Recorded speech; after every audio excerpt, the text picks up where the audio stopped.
पुढची बातमी यानंतरची अत्यंत महत्त्वाची। गेल्या 6 दिवसांपासून सुरू असलेलं अन्नत्याग आंदोलन अखेर बच्चू कडू यांनी आज स्थगित केलं।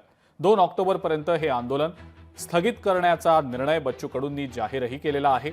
आंदोलन थांबवत नाही तर पुढे ढकलतोय असं म्हणत कर्जमाफीच्या आंदोलनात 90% यश मिळवलेलं आहे। मात्र 2 ऑक्टोबरपर्यंत कर्जमाफीची तारीख सांगा नाहीतर मंत्रालयावर मोर्चा काढू असा थेट इशारा बच्चू कडूंनी दिला। येणारा पाऊस कधी सांगता येत नाही, त्याच्यानं कारण पाऊस नसता सावंत साहेब हे पावसाळ्याचं वातावरण नसतं तर आम्ही तुमचं मानलंच नसतं। पण येणाऱ्या पेरणीचे दिवस आणि कार्यकर्त्याची एकंदरीत मंदारणी पाहून आपण हे आंदोलन आजचं 2 ऑक्टोबरला तुम्ही यायला तयार आहे? नक्की का? हात वरते करा। अरे तयार आहे का? बगर पैशात यावं लागन। आता एकाच्या लोकांना अधिक 100-200 आणावं लागल। आपण याला चकवा देऊ छत्रपती शिवाजी महाराजासारखा। सांगू नागपूरले जाऊ मुंबईले, मुख्यमंत्री तारीख देने को तयार नहीं है अभी, पण आम्ही 2 ऑक्टोबर तारीख सांगितली आहे। ते पर्यंत माफ करावंच लागेल, नाहीतर आम्ही तुम्हाला सोडणार नाही। सरकार जरी तारीख सांगत नसेल तरी 2 ऑक्टोबर पर्यंत सरकारनं तारीख सांगाव, नाहीतर 2 ऑक्टोबर मध्ये आम्ही मंत्रालयात घुसून बच्चू कडू आता जेवण खाऊन तयार झाला का मंत्रालयात घुसल्याशिवाय राहणार नाही। भगत सिंग 2 ऑक्टोबरला गांधी जयंतीला भगत सिंगगिरी करू। तुम्ही तयार आहे सगळे? वैसा भी मरना ही पड़ता है तो फिर आंदोलन करके मरेंगे साले को। तयार आहे? आपण आंदोलन मागे घेत नाही, फक्त पुढे ढकलतोय कारण येणारा पाऊस आमच्या डोक्यावर आहे। माझ्या शेतकऱ्याची पेरणी आहे, ही पेरणी हुकली म्हणजे 1 वर्ष हुकणार आहे, आयुष्यात मोठी अडचण येणार आहे।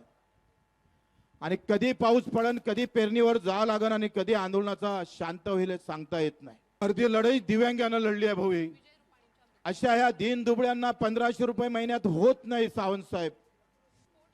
काल नैना बोलल्याप्रमाणे 3.5 लाख शेतकरी मेला, त्याच्यासाठी एकही मंत्री का बोलत नाही?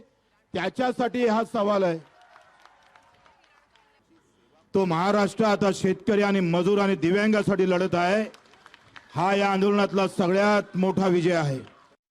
आपणास आश्वासन देत आहे, शेतकरी कर्जमाफीसाठी 15 दिवसाच्या आत उच्चस्तरीय समिती नेमली जाईल। समितीचा अहवाल आल्यानंतर कर्जमाफी संदर्भातला निर्णय घेण्यात येईल।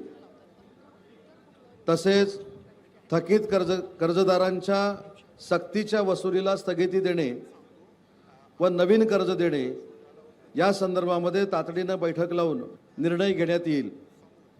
दिव्यांगांच्या मानधनासाठी 30 जून या पुरवणी बजेटमध्ये मानधन वाढीची तरतूद करण्यात येईल। उर्वरित मुद्द्यांवर संबंधित मंत्री तथा मुख्यमंत्री महोदय यांच्यासोबत बैठक लावून मागण्या निकाली काढण्यात येतील।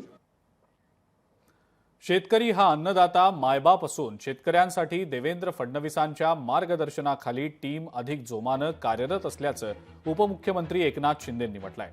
पुढच्या 15 दिवसात शेतकरी कर्जमाफीसाठी नवी समिती गठीत होईल आणि समितीचा अहवाल आल्यानंतर कर्जमाफीबाबत निर्णय होईल असंही एकनाथ शिंदेंनी स्पष्ट केलं। दरवर्षी मिळणारे 6,000 रुपये, पीक विमासारख्या विविध योजनांमधनं शेतकऱ्यांना 45,000 कोटी रुपयांची मदत केली जात असल्याचंही उपमुख्यमंत्री म्हणाले।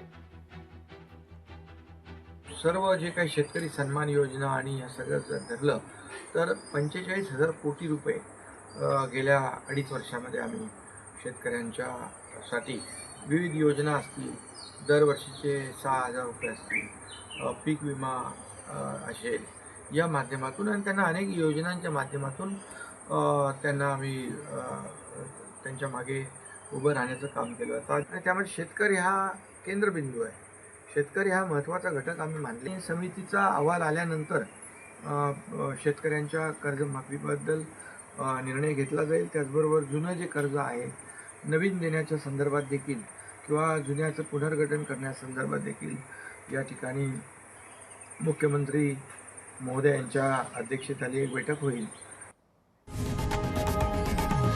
लोकशाही मराठी ऐका, पहा, जागरूक रहा.